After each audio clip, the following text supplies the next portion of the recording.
No, thank you very much, House Chair. We, as the economic freedom fighters, want to state clearly here, without any fear of contradiction, that we are opposed to the coalition of the neo-colonial and neoliberal forces with the liberation movement in the name of the so-called government of national unity. We believe that the liberation movement and all the progressive forces should have risen above their subjective political conditions and build unity of forces whose umbilical cords are buried in the same yard and constitute a progressive government premised on the values and aspirations of the Freedom Charter, progressive internationalism, and a commitment to redress the imbalances of the past brought forth by colonialism and apartheid. We have not yet concluded, Chair, that the liberation movement has totally crossed the Rubicon into enemy territory. It is, however, on its way there, and when it is there, we will treat the liberation movement as an enemy force and not as a political opponent. There are voices in the liberation movement that can still be rescued on its way to enemy territory, where we're going to treat it as an enemy force.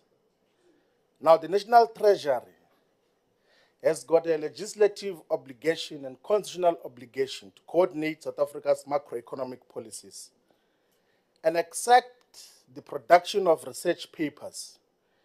There is nowhere where National Treasury has got to coordinate and guide macro and microeconomic policy in a manner that is going to achieve not only the expectations of society as a whole, but its own medium-term strategic framework objectives and commitments. In their own MTSF commitments, there's commitment to strengthening of the municipal finance systems. But 173 of the 257 municipalities are in huge financial distrain, and their budgets have collapsed. They have got a commitment to reduce wasteful expenditure and fruitless expenditure, but all of that has collapsed. The National Treasury has got an obligation to promote localization and industrialization through its procurement power. But there is no localization or industrialization that is happening due to the buying power of National Treasury. There is no regulation that commits, that binds those who procure on behalf of the state to procure locally and locally produced goods and services. It has got an obligation to stabilize the debt to GDP ratio. South Africa currently expends more than 380 billion rands on debt service costs, which is the biggest expenditure item in the budget of the state. More than any other expenditure in education, in healthcare, in the security services. It's a dismal failure out of its own obligations. National Treasury has got an obligation to combat the use of tax havens as destinations of the wealth that is generated out of South Africa. Up to so far, after we had raised it, it's more than 10 years now.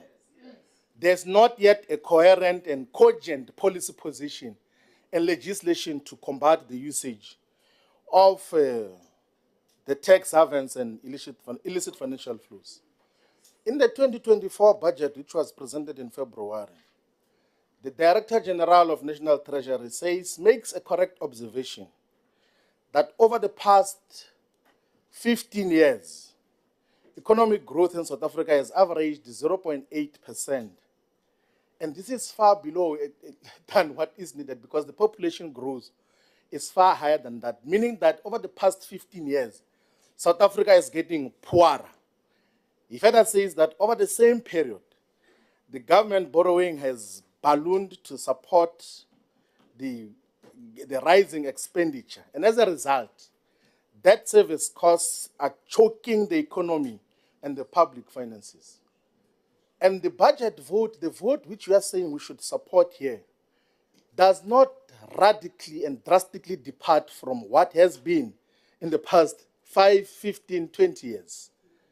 So the DA and all of these neoliberal forces have joined to continue with what they've been doing, which has been a neoliberal agenda, which has not got to improve the lives of our people. And we see that the lives of our people are not changing because of high levels of unemployment. Of even the 16-odd million people who are employed, more than 50%, Minister, are not having a living wage. Like they are just the working poor. They just go to work so that they can just sustain themselves, just to go to work and come back. They cannot afford any asset. They cannot do anything to improve their lives much more meaningfully. Over the 7th administration as the EFF, we're going to continue to provide superior alternatives in terms of legislation on illicit financial flows and tax avoidance, on the cancellation of student debt. We're going to introduce legislation on the discontinuation of private ownership of the Sovereign Reserve Bank.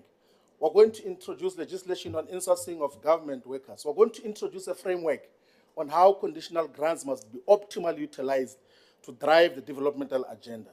We're going to develop a clear perspective as to how do we utilize optimally our relationships with Brazil, with China, with India, with all the progressive forces, Saudi Arabia, Ethiopia, and all the countries that have gone, whether have joined the BRICS Forum, to maximize South Africa's developmental prospects.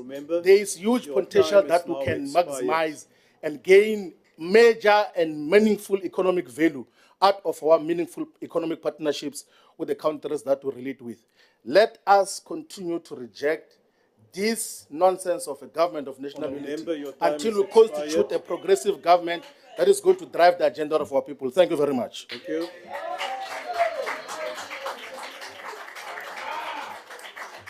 The next speaker is the Honorable Adebe.